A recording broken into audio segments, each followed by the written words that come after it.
and welcome back to the Knit Purl Girl podcast. My name is Sophie and I'm better known as the Knit Purl Girl over on Instagram, here and on Ravelry. I'm a full-time knitwear designer. I live in the south of England and I'm here to talk about my knitting. I've got quite a lot to talk about today because I have been stress knitting. It is a little bit under 2 weeks until my wedding.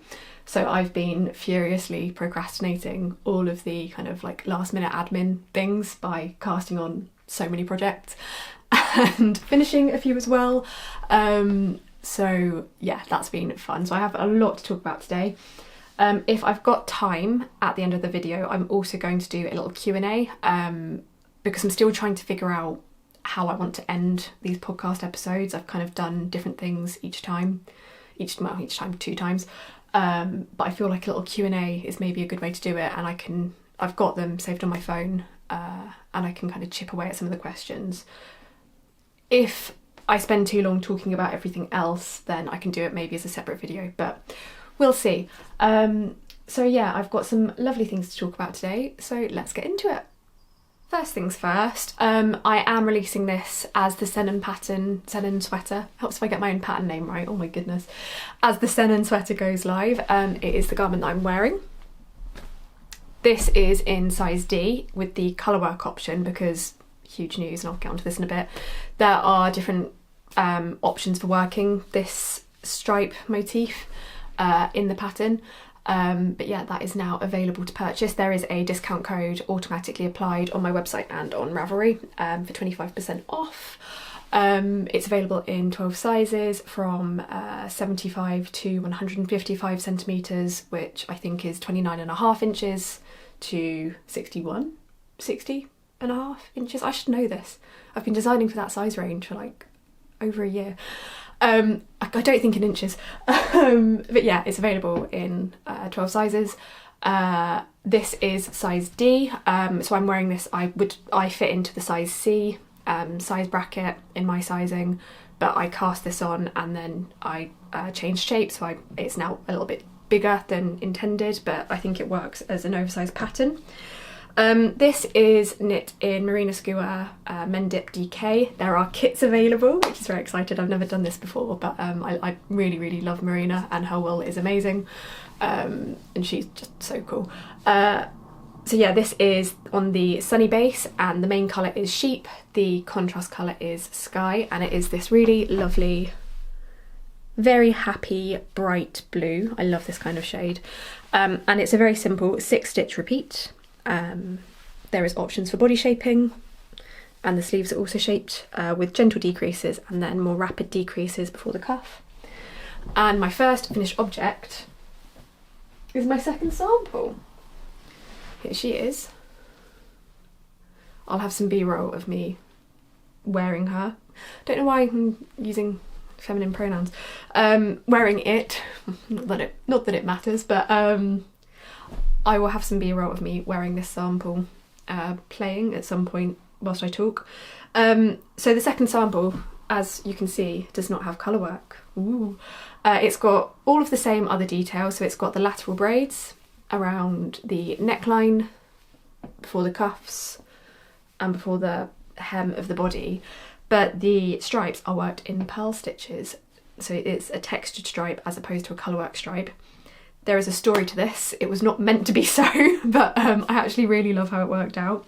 So if I grab my original swatches, there is a lot of backstory here.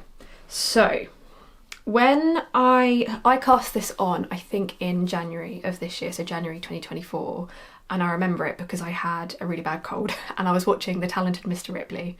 I remember it very vividly. But I swatched for it, I think, in late December, and the idea was initially this. So this is actually Sandnes Garn Peer Gynt, which is one of my all-time favourite yarns. These are both from the PetiteKnit shade card, and I'm actually yet to use these in a garment, but I think it's going to be one of my cast-ons. I say it's going to be one of my cast-ons, next cast-ons, and we'll get there in the end, but I haven't cast on either of the pieces that I said I was going to cast on in my last podcast, so clearly I'm not very good at sticking to this. Anyway, so yeah, this is Ash Melange, I think, the grey shade, and Poppy in the red shade. and Knitting for Olive Soft Silk Mohair in the shade Putty and Blood Orange. And the initial idea was to have a drop shoulder sweater with the exact same construction as what I'm wearing, but with these fun textured lateral braid stripes in the contrast colour. And these are worked, they're not crocheted, they're not an I-cord bind off, which are other ways that you can achieve this look. They are lateral braids worked in 2 colours, which just about works okay in a swatch, but in practice is actually quite difficult to do neatly and to achieve even tension both in the braid and in the row that you're actually knitting in the main colour. I will take some B-roll footage to show you what I mean, but the tension gets really wonky really quickly. So I tried it in a couple of different yarns. So the idea was initially to do a chunky weight version and a kind of DK weight version using the Marina Skua Mendip DK. So these are the shades. I can't actually remember what shades these are, but that was the idea. And for this swatch, as you can see, I've actually done it in 3 colours just to make my life really hard. And I think the idea is really cool, but again, I'll show you in the B-roll, but the tension is just horrible. But I've spoken about this, I think, in the first episode that I filmed, but I initially cast on this jumper, started working on the first stripe and realised it just wasn't feasible to make it look nice in practice. So I changed the idea to a Latvian braid, and that was too bulky. I think it's an idea that I would, again, like to revisit. I think I just need to think quite hard about what yarn would be suitable, because both Marina Skua wool and Sandnes Garn are quite substantial wools, more so the Mendip DK Marina Skua yarn, but they are sheepy, and you know, they're proper lovely. This is woolen spun, so it has got quite a lot of definition and quite a lot of memory, and it was just it didn't look nice, I think. So I frogged back to like the end of the yoke and let it sit for a few months actually, and then I think in May or June, I can't remember. I remember it was when one of my nephews had his sports day. I revisited the idea by looking through one of my colourwork stitch dictionaries, which I'll show you actually because it's really useful. I've spoken about this before, but I really recommend it. It's the 200 Pharaoh designs by Mary Jane Mucklestone, and it's got really useful and interesting charts, and it is such a good book, very good value. So yeah, I just took one of the motifs from here and ran with it, and I love it. So yeah, I then swatched for this using a different colour as well, because I then in the meantime took a camping trip to Cornwall with my brother and his family, and we stayed near Land's End in a place called Senon, and that is where the inspiration for this design kind of came from. So between the stitch dictionary and staying in like the most beautiful beach campsite ever, yeah, that's where the idea came from.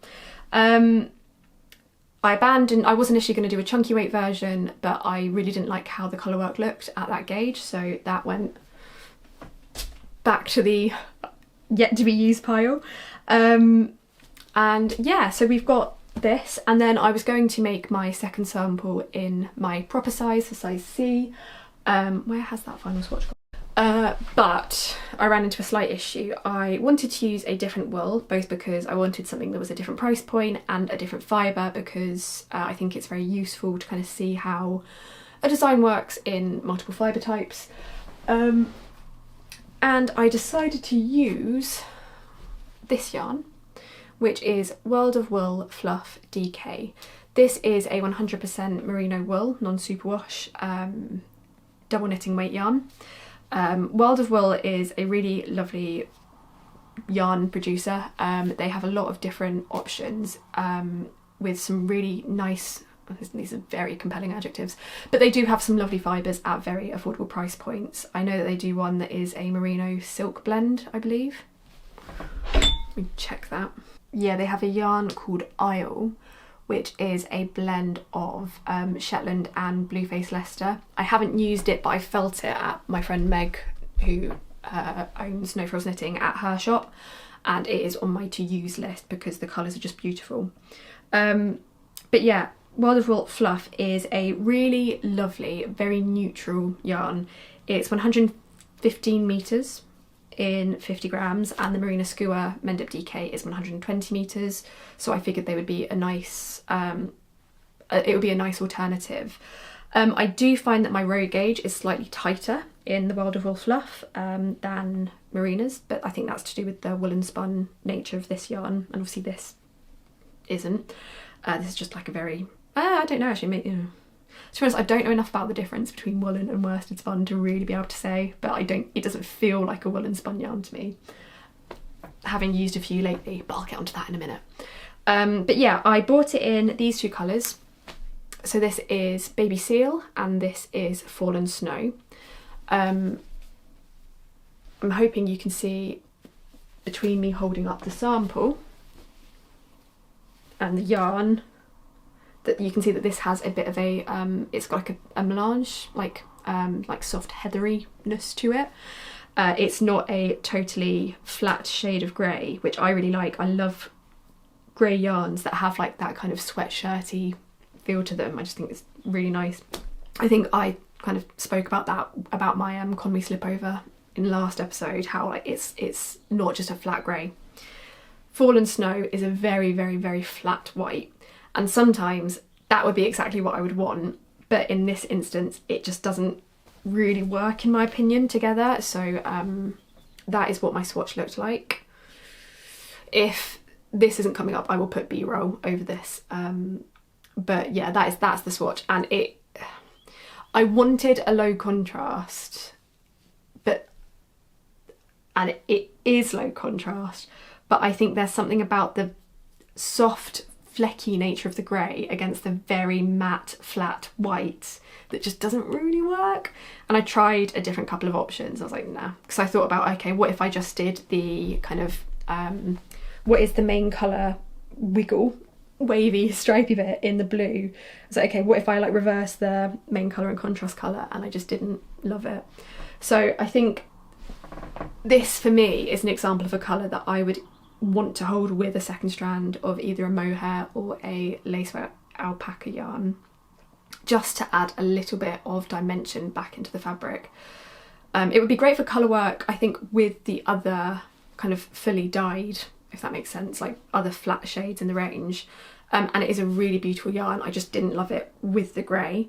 So yeah, we ended up, I kind of had a rethink, so I really didn't want to buy more yarn because I have more than enough yarn, and I didn't want to have like an awkward amount left over. So I went back to the drawing board and decided to do purl stitches instead. So that is what the swatch looked like.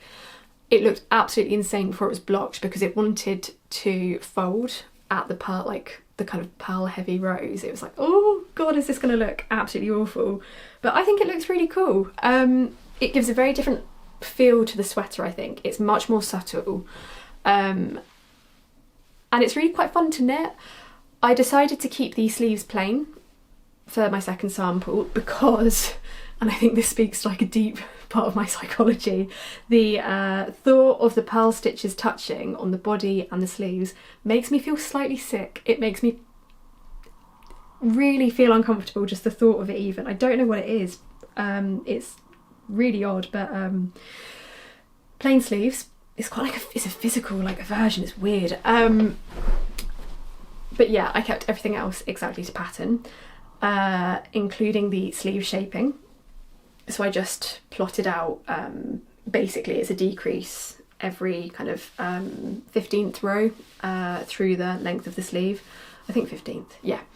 And then did like the sharp decreases. I think it's quite cool seeing how structured this sleeve construction can look in a more full-bodied yarn compared to something with more drape where it is a lot more relaxed looking.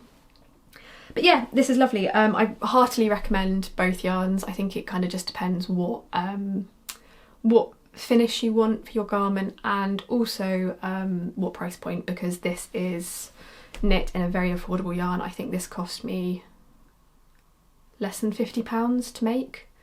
whereas the Marina Skua is obviously pricier, but my 2 cents, absolutely worth it.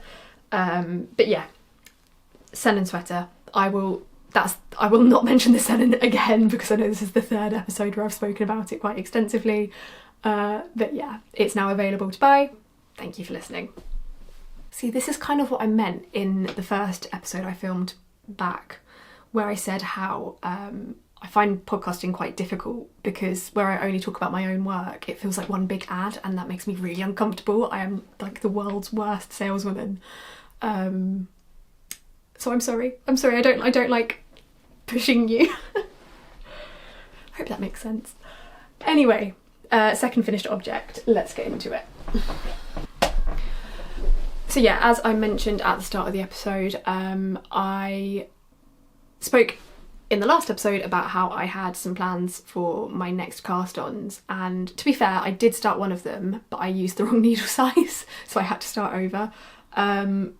But I have come up with quite a few different design ideas since then, and one of them is the Ekin sweater.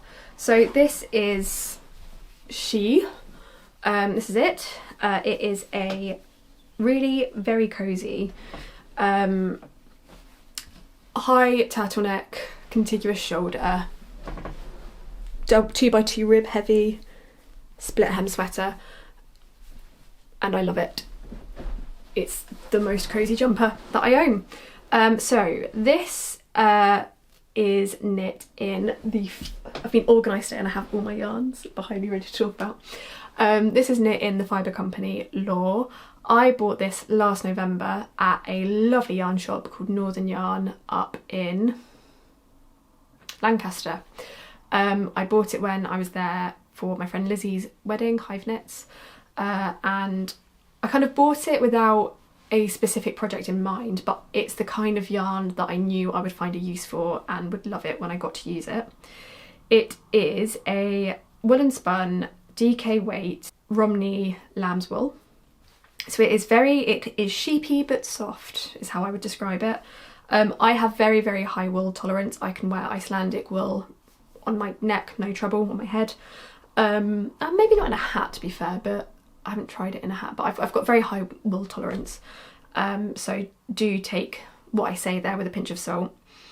But yeah, it's an absolutely beautiful yarn. The fibre company do a lot of really lovely British fibres. And yeah, lovely. This is the shade Confident, and it is a really nice charcoal grey. This is a very charcoal grey heavy episode. All of my finished objects today are grey. One of my works in progress is grey. It's a lot of grey. But yeah, this is currently in test knitting and I'm going to release the pattern at the end of January. I made it because we are having our honeymoon in Stockholm. And the name for the pattern was suggested by a lovely person who goes by Neuro What Now over on Instagram, who has test knit for me a few times, and she told me that Ekin is another word for Stockholm in Swedish. Correct me if I'm wrong, sorry. But yeah, thanks very much to Neuro What Now. And yeah, that's the idea. I'm going to be like super cozy and hopefully quite chic walking around. But yeah, this was my first time designing a contiguous shoulder sweater and I absolutely loved it. It was such a fun process to like take my shoulder measurements and compare that against like the Isolde size chart, which is the size chart that I use, and kind of grade from there. It was a really, really fun maths problem for me. I really enjoyed it. I love the fit of this jumper. I have tweaked it slightly because I think I placed the neck increases, so the neckline increases a little bit too high up. So on this sample, I do sometimes get a little bit of a hump at the neckline. So for my second sample, which I will talk about in a moment, I have adjusted that. And in the pattern, I've adjusted that. But yeah, it's super comfy, super cozy. Absolutely love it. I haven't got an awful lot more to say about it. The yarn is great. I am finding it is quite pilly, but as I say, I think it's quite soft, and that is the price you pay really for softer fibres. But yeah, it seems to be wearing quite well. I do have something to say about this garment, and that is that for the first time I used a 2x2 tubular cast off. I have been using tubular cast offs really since they became popular on Instagram because I am easily influenced and I love how they look. But I've never really successfully found a method for binding off in 2x2 rib that I've loved in the same way. I've tried the method where you rearrange the stitches so that the final row is essentially 1x1 rib, and that's okay. It does work. I think it can look a little bit messy. I think you have to work quite tightly and then you lose some of the benefit of doing a sewn bind off because you lose some of that elasticity. I've also used the Rook method, which is where you insert your darning needle purlwise into 3 stitches and then slide the first stitch off, and then next 3 stitches, slide the stitch off, 3 stitches. So each stitch gets worked 3 times, and that's a very good cast off. I don't love how it looks, but I did a bit of research and I came across a Knitting with Suzanne Bryan video on 2x2 tubular cast off, and it's amazing. It's such a nice method. It's quite difficult, so I would recommend doing it in good light, sober, don't do it after a wine, and when you've got the patience to rip back if necessary, or like unpick, I guess, if necessary. But the finished result is great. It's really elastic. I don't want to pull it too much because I don't want this rib to lose its shape. But yeah, I'm really pleased with how it looks. I will try and get some better B-roll shots of this, but that was really interesting to learn. I have started a second sample of this, as I said, but it isn't my priority project at the moment. At the moment it looks kind of insane. Very cropped. How cropped is too cropped? This. So that's what it looks like, but yeah, you can't tell, but the neckline sits a little bit lower. And for this sample, I am using Rowwork in this beautiful denim blue shade. So this is, I think this is just the original Rowwork yarn. This is the shade, I'm not going to be able to pronounce this well, Alpenvolltreiber. I'm really sorry, my German is horrible. On the graphite base yarn, so I think it's grey yarn, I guess, that is dyed over in this lovely colour. And yeah, it's like a perfect denim blue, I would say. This is 100% merino wool from Bavaria. I think that they are based in Munich, which is one of my favourite cities I've ever been to. We went last July and oh, such a lovely place, beautiful. Yeah, so I'm enjoying knitting this up. I bought this yarn at Unravel this year, back in February. So I'm quite pleased to be using it within the year, which I realise sounds so bad. But yeah, it's really lovely. It's also woolen spun, I believe. I think this works up slightly heavier, slightly denser than the Fibre Company Law, which is a very lightweight feeling fibre. But again, I think this is going to be so lovely in the winter, and I am looking forward to cracking on with this jumper. I've finished the yoke, so I'm now just onto the body.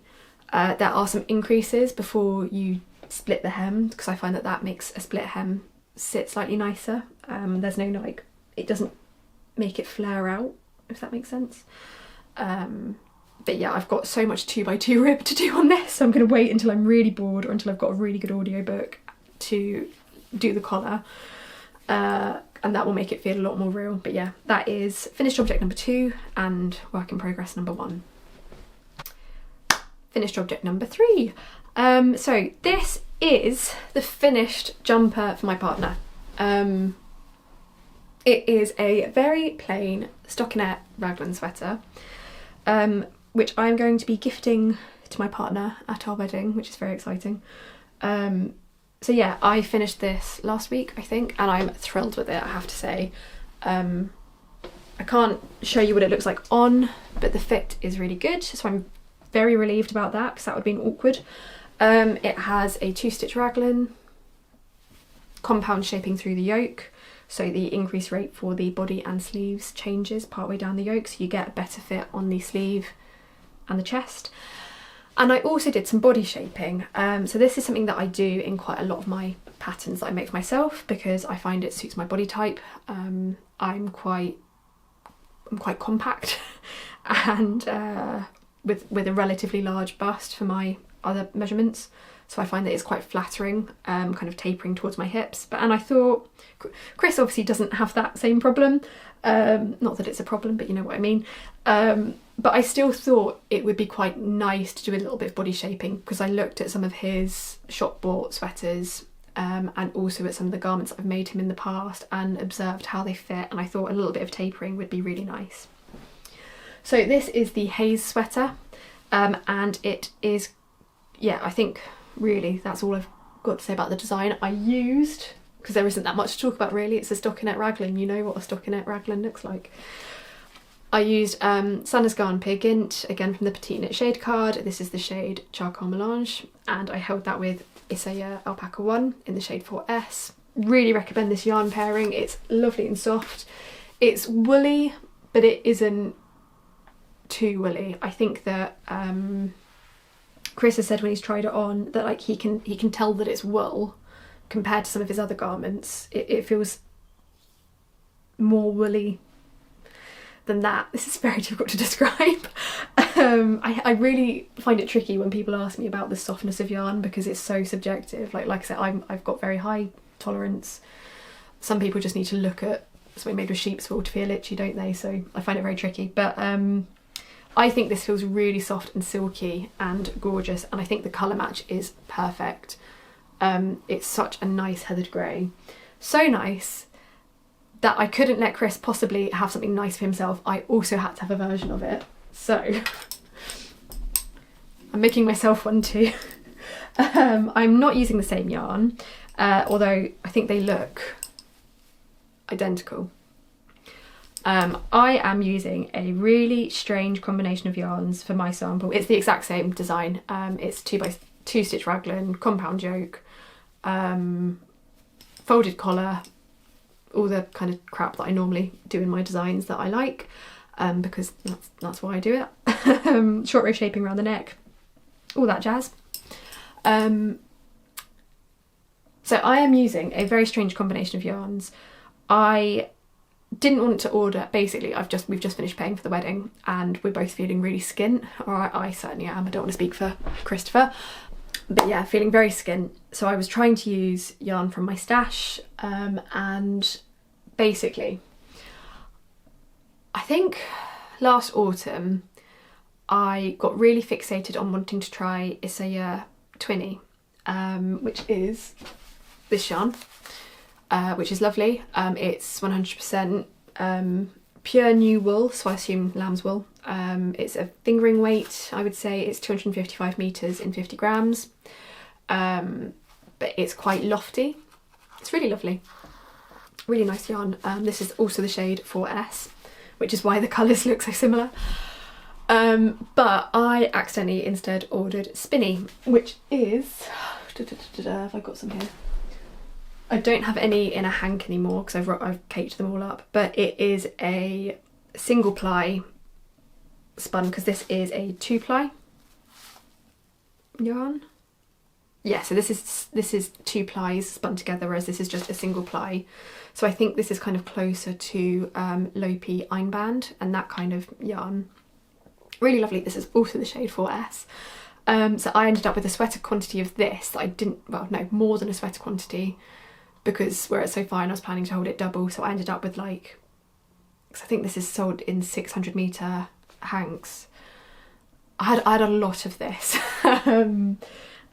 And then I went back and I think at Unravel Autumn last year I bought what I actually wanted in Isaya Twinny. So it was me just not reading things properly. So that was very silly of me. But yeah, long story short, I ended up with loads and loads and loads of Isaya yarns and not really any idea what to do with them. It was an impulse purchase, clearly. So yeah, these have been sat in my stash quite sadly for a little while. And then I made this and I realised, I want to make myself one, I don't want to order more yarn, perfect, I can just use these. So that was a really long-winded way of saying that I am making my sample with 1 strand of Isaya Alpaca 1 left over from Chris's sample, 1 strand of Isaya Twinny, and 2 strands of Isaya Spinny. So that together makes a yarn that is kind of hard to manage, but it's fine because there's no colour work, so it's fine. But it works up to be about the same weight as Sandnes Garn Peer Gynt. I'm using a 5mm needle for both. My tension for both is I think 17 stitches in 10 centimetres, 4 inches. And they feel quite similar. I'd say that mine obviously isn't blocked, but I can't remember where my swatch is. I don't think I've pinned them up. I think it might still be in the airing cupboard. But yeah, it feels really similar. It feels really lovely. It's just a slightly insane combination of yarns that I can't recommend, because just buy Peer Gynt. It almost feels like a bit of a waste to not be able to like feel the benefit of each of these yarns. And I'm sure it's worked up to be a much more expensive way of making this garment, but if it uses the yarn in my stash, then I'm happy.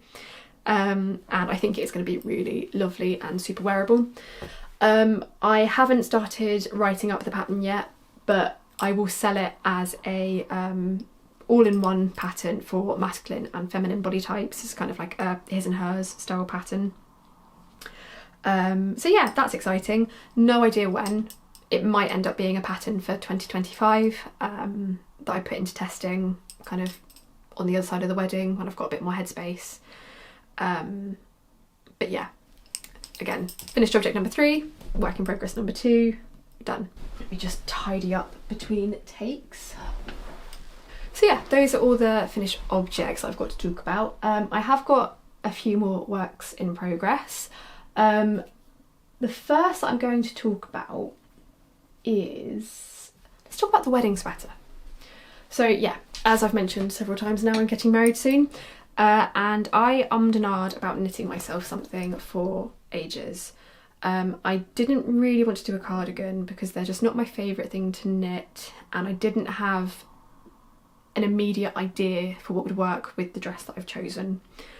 So I kind of procrastinated, and I thought, you know, maybe I could knit some decorations, and then the thought of making knitted bunting made me want to cry because I was like, I feel bored just to, like, I love swatching, but that's to get an idea out of my head. The idea of I just couldn't, I couldn't be bothered basically. I thought about making a shawl, but I don't like wearing shawls, so I thought that would just kind of be a bit of a waste of time and yarn. What I enjoy making is sweaters. I love sweater knitting. I just love the kind of modular process of it. I love grading them. I just love it. So that's what I'm doing. This is an idea. I mean, if I actually don't end up wearing it at the wedding, I won't be gutted, but I'll have it kind of ready to go if I do want a layer in the evening, because my dress is quite slinky, so I might get cold because it's November in the UK, so it might well be cold and rainy. But yeah, this is an idea that I've had working around in my head for absolutely ages. I think since like February 2023, I think. If I can get the swatch down. So basically the idea for this came from browsing Instagram reels, and I came across a reel by the actress whose name escapes me, but she played Caroline in the Vampire Diaries. And she was wearing this jumper, and I was like, oh, I love that, that's so cool. And I'm pretty sure it's just from Target in the US. If you're an American viewer and you've seen this jumper, I'll put like the screenshot here. Let me know. But I was like, oh, that's so cool. That's the exact kind of texture that I really like making. I got into designing through a series of patterns in Andalusian stitch. And it's a very similar texture. It's not the same, but it is similar. And I think it's actually a stitch that you can't easily recreate in hand knitting. I think it's a machine knit tuck stitch, which I believe you can't really do from what I've researched. But yeah, I made this swatch ages ago. This is Sandnes Garn Sunday in the shade Whipped Cream, which again I think is from the PetiteKnit shade card, and I want to say it's Tin Silk Mohair in the shade probably Off-White, I think. But this is a mixture of garter stitch, stockinette stitch, and this kind of waffle texture, which is 2 rows of stockinette, so knit 1 row, purl 1 row, and then 1 row of purl 1, slip 1 purlwise with yarn in back, and then 2 more rows in stockinette stitch, so purl 1, knit 1, and then on the next row you do the same, so you, because it's the wrong side, you knit 1, slip 1 purlwise, yarn in front. So it's worked over 6 rows with texture on the right side and the wrong side. But I think it's a really effective little stitch, it's really cool. And the idea is that it's kind of separated with different textures. I'm actually going to omit the garter stitch because I think it can affect the tension a bit. Like if you look at my swatch, you can see that it kind of pulls in and out, and I don't really want that. But yeah, that is basically what I'm doing. So I have put on the collar and done about 4 centimetres of the body, but this is what it looks like. Really pretty. I will try this on when I've taken my makeup off because I do not want to risk getting makeup on this. But I've got a few details in this garment that I am really excited about. So it is a slightly different raglan construction to what I've done before. It is worked flat with neckline shaping, kind of similar to a contiguous shoulder garment. And then you join in the round when you cast on stitches for the neckline. And I did this because I thought that working short rows in this 6-row repeat stitch pattern was going to be quite tricky. I find that doing short rows in a textured stitch pattern is always quite challenging. And I have done it before. It isn't my favourite thing, so I thought it would be more effective to just start the yoke flat.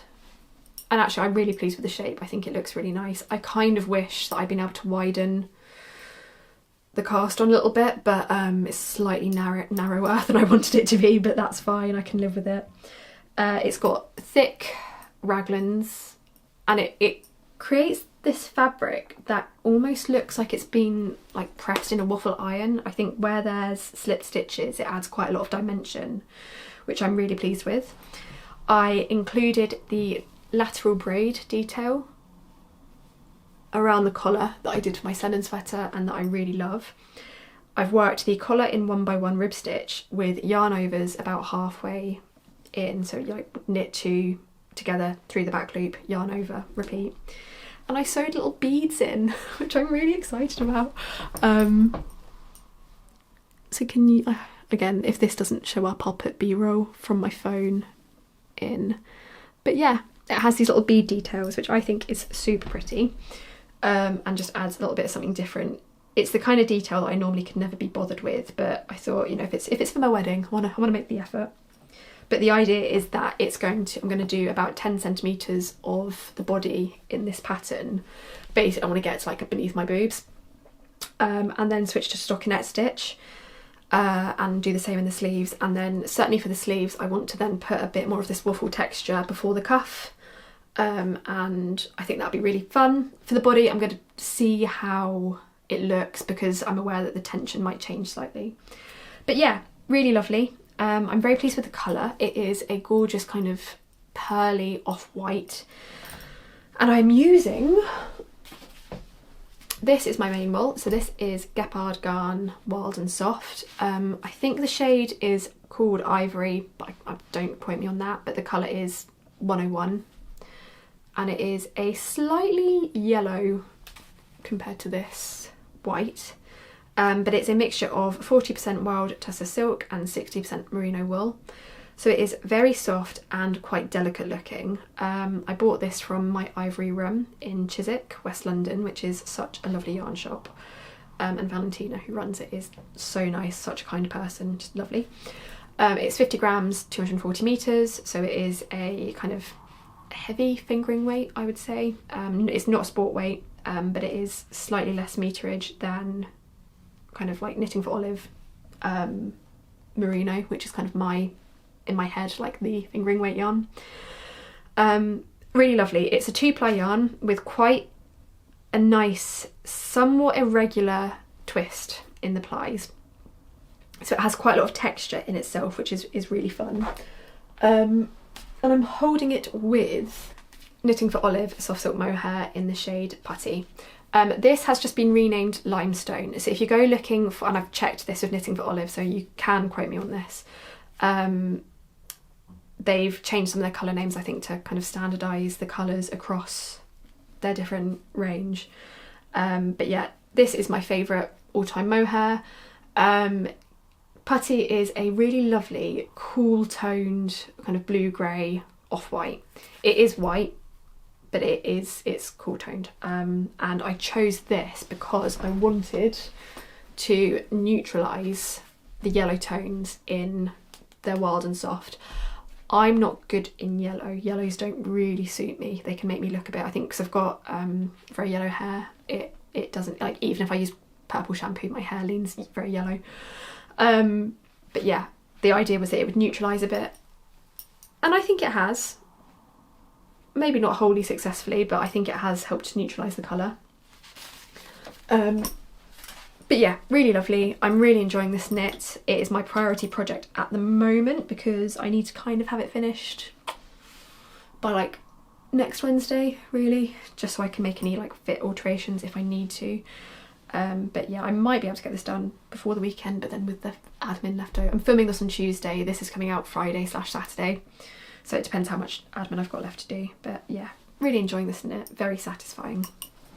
So yeah, this is the wedding sweater. I don't know, that won't be the final pattern name, and I will make it into a pattern, and I will do a version that's a bit more casual, like without the beads. But yeah, very enjoyable knit. Okay, last two works in progress, and I'm going to talk about these together because they are two iterations of the same design. Let me get my swatches. I went to an event called H&H in Cologne back in March with my friend Iris.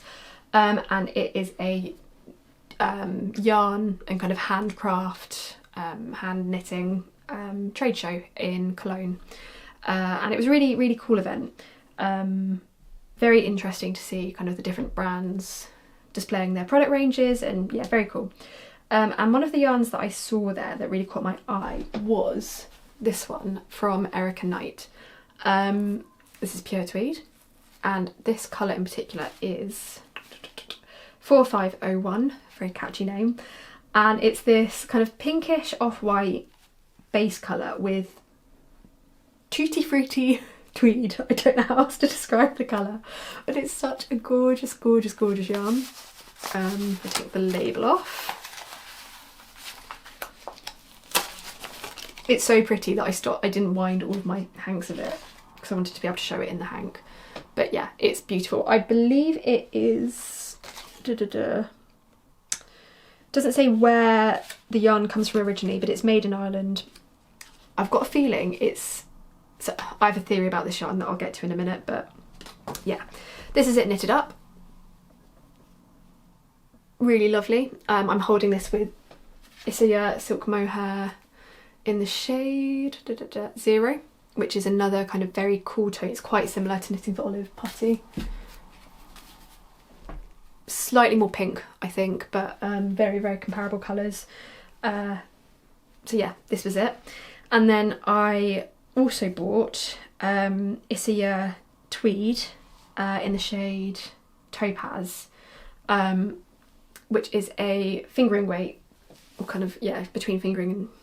yeah, it's fingering weight. Basically, it's the fingering weight version of this. This is the shade Topaz. I'm not sure if I just said that or not. And I'm holding that with Isia Silk Mohair in the shade 41, which is this stunning kind of light dove blue. Really like this colour.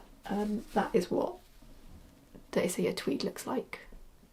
Caked up. Really pretty. Lovely, lovely, lovely yarn. I really enjoy working with this. I think it's also made in Ireland. Beautiful Donegal tweed. So my theory about this is that this is the same yarn as Isia Aran Tweed. This is actually more expensive than the Isia version, but the yardage is the same. They're both made in Ireland. They've got some shades that I think are the same, and I don't have a problem with that. This is more expensive, and if it's more expensive than Isia, then it is really more expensive. But yeah, really nice. Really enjoying using it. And I kind of bought these sets of yarn knowing that I wanted to use them in different weight versions of the same design. And it was just sussing out what that design was going to be. So I thought maybe I would use it for the sweater version of my Conwy slipover.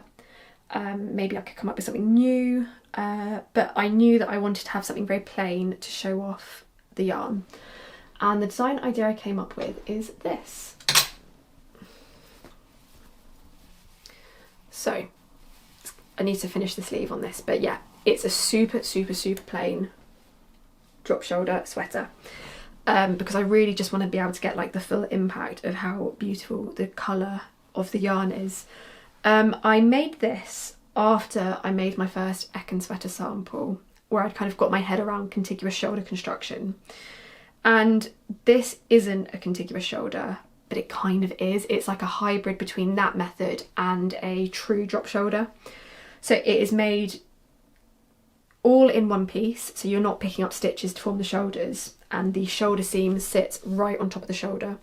The closest I've got to it before is the construction for my Farnham sweater, where you are shaping the back panel with short rows whilst working the stripes, and then you pick up stitches to form the shoulders. And again, the shoulder seam sits directly on the shoulder. It's not shifted back like this shoulder construction. It is right there. But it's a much easier way to do it, because the Farnham, if you've made it, the construction is quite complicated, but that's because you're having to sync up the stripes, so it's a bit tricky. Very fun to do, but quite hard, and was quite hard to write, let me tell you. The idea literally came to me in a dream. But yeah, this is worked with increases basically on the right side and the wrong side, and then when you join in the round for the neck, you are just working increases every round. So you get this nice kind of lifted look along the increase rounds, along the increase kind of point. And then I've continued that through the sleeve with slipped stitches. I'm hoping you can see this. Yeah, I think you can. But yeah, I really love this. I think it's so nice and clean and simple and easy to wear. It's got very minimal finishing, so the collar is worked mostly in stockinette stitch, and it's just a couple of rounds of rib to stop it from rolling. I might need to adjust this for the body, because I've done the same to finish the body and it rolls so much, and I've steam blocked this and it's still rolling, so I'll have to see how it looks when it's done. I think it's where you change to a smaller needle size, it wants to fold. But I can redo that if needs be, that's fine. I can just, yeah. I'm not going to use, I think I'm probably going to use about 800-900 metres of yarn for this, so I'll have quite a bit left over. So if I need to redo that hem, that's fine. But yeah, basically that is the DK version. So this is worked on a 4mm needle, and then I've got the chunky version, which is worked on a 6mm needle, but it's the exact same.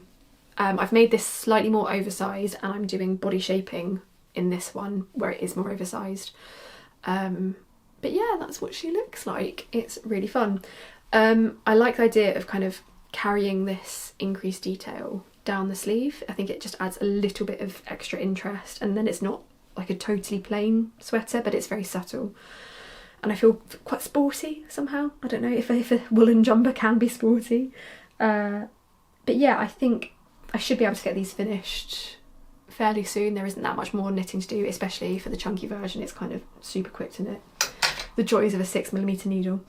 But yeah, I've called this the Juno sweater because as I was knitting it, I was obsessively listening to Juno by Sabrina Carpenter. And I know that's like a reference to the god of fertility, but in my head I was like, twins! And these are twin jumpers. So that was my thinking. But yeah, Juno sweater. Very excited about these. I think they're going to be really fun and very useful for me through like the next, like the winter that we've got coming. So yeah, Juno sweater.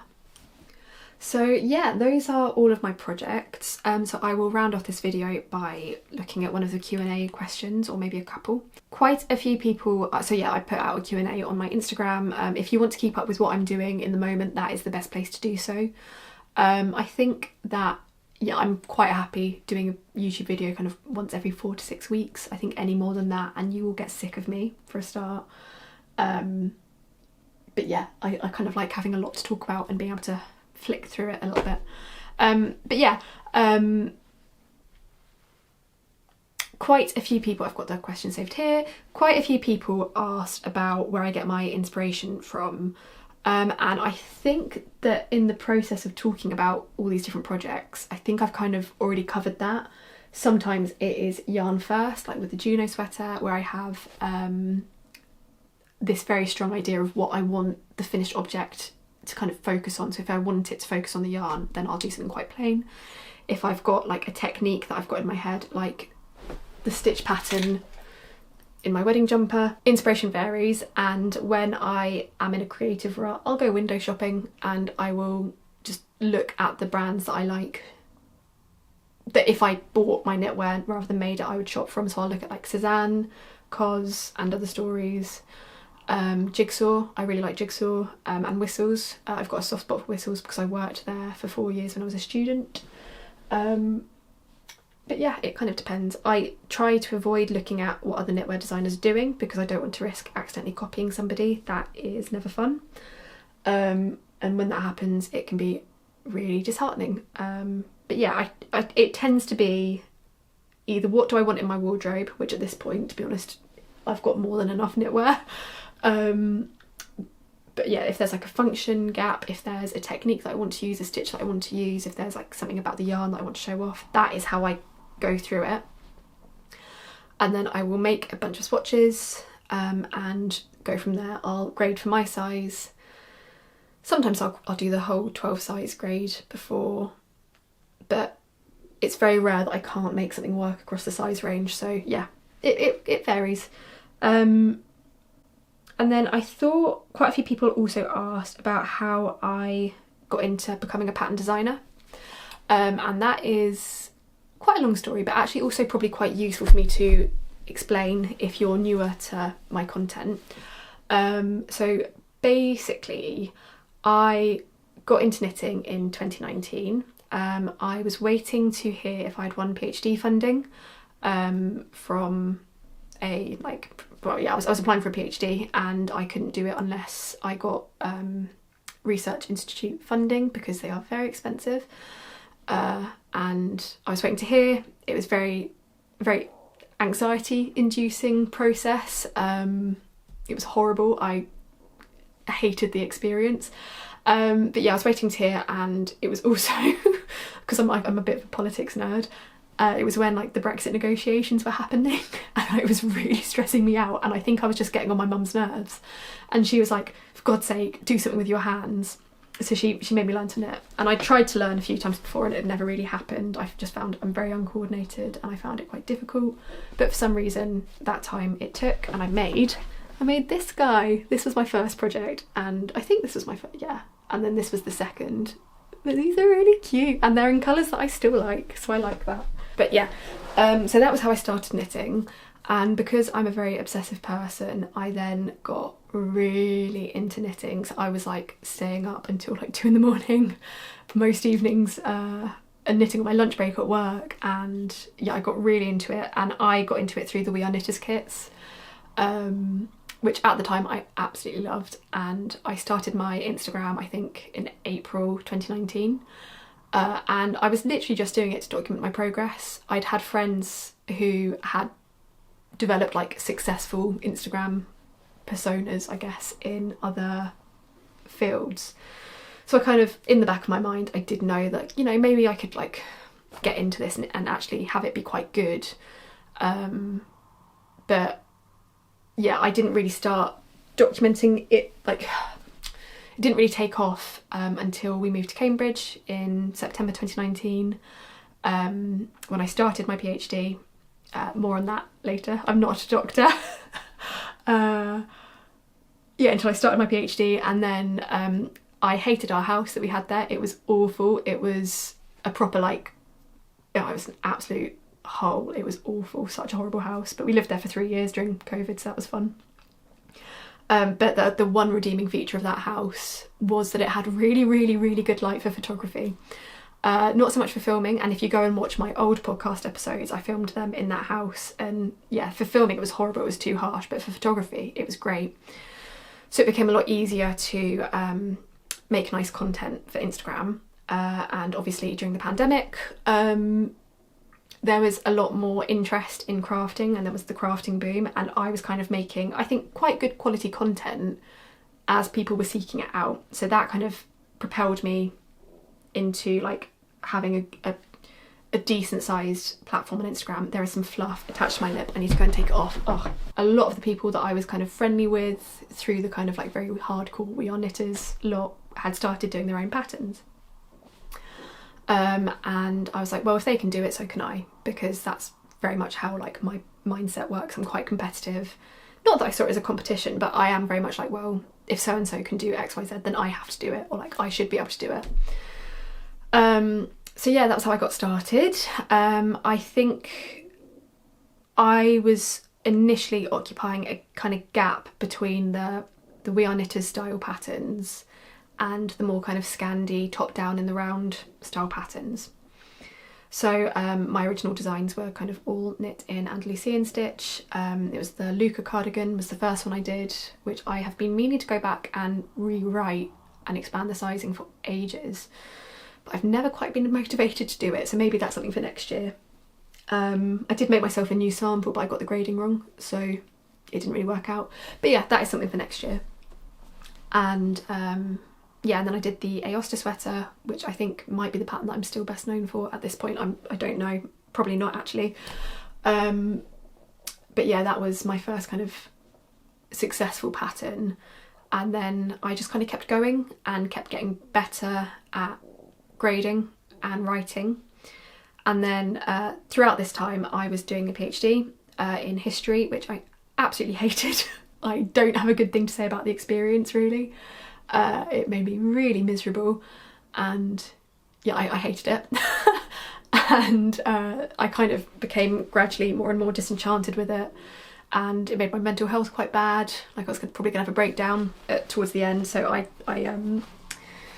think I was putting a lot of my kind of mental energy into designing, and you know, I started working with my technical editor Rebecca, who is just the best person ever, and then Wendy, who was also wonderful. They're both super great tech editors. If you want me to give you their emails, just let me know and I will gladly share these with you if you are looking to get into designing. And yeah, I started to take the kind of pattern writing part of my life much more seriously, and we moved back to the area that my partner and I are originally from, in the south of England, because he got a job offer around here in September 22, and from that January I started doing the pattern writing full time. So I quit the PhD, which was the best thing I ever did, and I should have done it much sooner. I just regret not quitting sooner, to be honest. I hated it so much. And yeah, that's kind of it really. So that's how I got into designing. It was kind of a gradual escalation, and I took it kind of more and more seriously. It ticks a lot of boxes for me mentally. So I always say to people, it's like doing a giant Sudoku puzzle where you also get to be creative and you end up with nice knitwear. So it ticks all of my like interests, because it is a lot of problem solving and making the numbers like harmonise, I guess. So yeah, it ticks all of my mental boxes. But yeah, that is how I got into designing, and how I have stuck it out. I think there's been a combination of, I had a lot of luck on my side. I think I was lucky to have been in a position kind of on social media during the pandemic where I had a platform kind of ready to go. I was lucky that I was, like, as a PhD student, you've obviously got a lot of control over your schedule. So I could make content when the light was good in the day. And that kind of like, it's really silly small things like that I think were actually quite big factors. But yeah, that's it. And then I love knitting. So it kind of, yeah, it escalated. I always say that like, it gradually took over my life. And it's true. But yeah, that's that. And then the final question that I'll kind of talk about is resources for learning how to grade. So I think it's very important to say that grading is an art, not a science. There is no, if you ever come across marketing that says like, learn how to grade a raglan sweater in 1 easy step, or like, 2 easy steps, that kind of thing, don't fall for it, because there's no silver bullet. every time I grade a sweater I'm starting from scratch because it, you know, there's so much at play. But the resources I always point people towards are the Isolde size chart, and I'll have that linked down below. I prefer that to the Craft Yarn Council because in my experience the recommended upper arm measurements on CYC aren't great for the plus sizes. I've found, yeah, I've had bad results from those in the past, so I've been using Isolde for quite a long time, and it was my tech editor Rebecca who recommended Isolde to me. I also recommend this book. This is Anne Budd, the Knitter's Handybook of Top-Down Sweater, Basic Designs in Multiple Sizes and Gauges. This is not a size inclusive resource. I think it only goes up to a 54 inch 137 centimetre bust measurement, and from a 36 91.5 centimetre measurement, so it's not super inclusive, and it isn't the easiest book to read. You kind of have to spend a few hours with it, again when you're like in a quite calm and collected mindset, in order to get the most out of it. But it basically provides a series of suggested stitch counts at various gauges for different construction methods. So it's really useful if you want to learn the very fundamentals of pattern grading. So a lot of the book looks like this.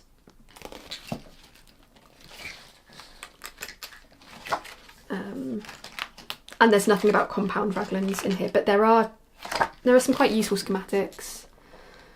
I have quite strong feelings about schematics. I feel like unless they're drawn for each size, they're not that useful personally, but that's my weird thing about like 2-scale drawings. So ignore me. It also has like suggested yarn requirements, which is quite useful, I think, in both meters and yards. But yeah, this is a very useful book, and it's not crazy expensive either. I also recommend Amy Herzog's The Ultimate Sweater Book. I think this actually has more seamed garments, and it's quite pro seaming, which I'm not. I hate seaming and I'm really bad at it, and I hate it because I'm bad at it, let's face it. But again, I think this is very useful for understanding different construction options. It has notes for how to like translate things from worked flat to in the round. It has information about compound raglans, which is very good because that is the best way to go for a good fit for all sizes. And it's just very well written and very explained and well illustrated, so this is another very good option. Those are kind of the main things I'd recommend. Again, I will have these all listed in the description box if you are interested in more information. And I'm always happy to talk about this kind of thing over email. Please don't message me about it on Instagram because I don't check my Instagram inbox very carefully. It stresses me out because there's so many messages that I miss, so I get stressed, so then I get avoidance, and it's a bad cycle. But yeah, happy to talk about it over email. But yeah, I think I will wrap things up here because my camera's about to die and the light is getting really bad because it looks like it's about to pour down with rain. Thank you so much for watching, and I hope you enjoyed this episode. Again, Senon sweater is available down below with the discount code, and yeah, I will catch up with you on the other side of my wedding. So exciting. And yeah, I'll talk to you soon. Bye.